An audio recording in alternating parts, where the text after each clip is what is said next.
جن چیزوں سے میں نے محبت کی میں ان کی طرف اس طرح چل پڑا کہ واپسی کا راستہ یاد نہ رکھا۔ میرا خیال تھا کہ زندگی واپسی کا راستہ خود جانتے ہیں، اور جن سے ہم محبت کرتے ہیں وہ ہمارے پیچھے دروازے بند نہیں کرتے۔ لیکن جب میں نے مڑ کر دیکھا تو مجھے اپنے قدموں کے نشانات کے سوا کچھ نہ ملا، جنہیں نا امیدیاں مٹا رہی تھی، اور میری اپنی آواز مجھے پکار رہی تھی جسے میں سن نہیں پا رہا تھا۔ مجھے دیر سے احساس ہوا کہ کچھ راستے محبت سے کھلتے ہیں اور دکھ سے بند ہو جاتے ہیں، اور سب سے زیادہ تکلیف دہ چیز کھو دینا نہیں ہوتا، بلکہ یہ دریافت کرنا ہے کہ ہم نے خود کو وہیں چھوڑ دیا اور ہم ویسے نہیں رہے جیسے پہلے تھے۔ لوگ تم پر شک کریں گے، تمہاری محبت کو مطلب پرستی سمجھیں گے، تمہاری نیکی کو کسی مصلحت کا نام دیں گے، مگر یہ تمہارا امتحان ہے کہ تم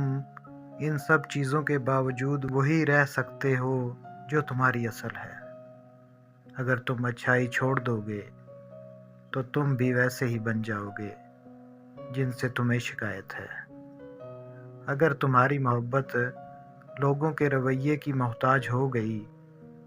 تو پھر یہ محبت نہ رہی، بلکہ ایک سوداگر کی تجارت بن جائے گی۔ اس لیے اچھا کرتے رہو، محبت بانٹتے رہو، چاہے لوگ تمہیں نہ سمجھیں، کیونکہ تمہارا کردار تمہاری پہچان ہے، دوسروں کی رائے نہیں۔ میں دوسروں کو تسلی دینے سے قاصر ہوں، کیونکہ میں بخوبی جانتا ہوں کہ معاملہ اپنی جگہ سے تب تک نہیں ٹلتا جب تک وہ ہماری روحوں کا ایک حصہ نہ چھین لے،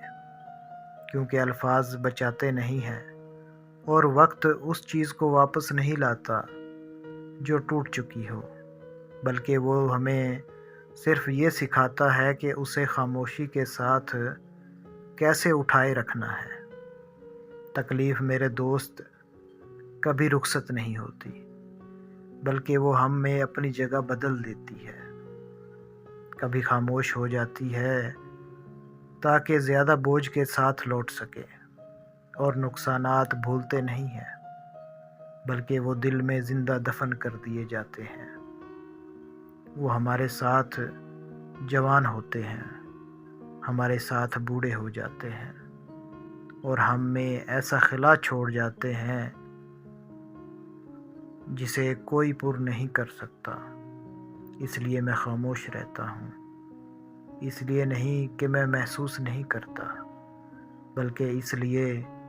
کہ میں ضرورت سے زیادہ محسوس کرتا ہوں۔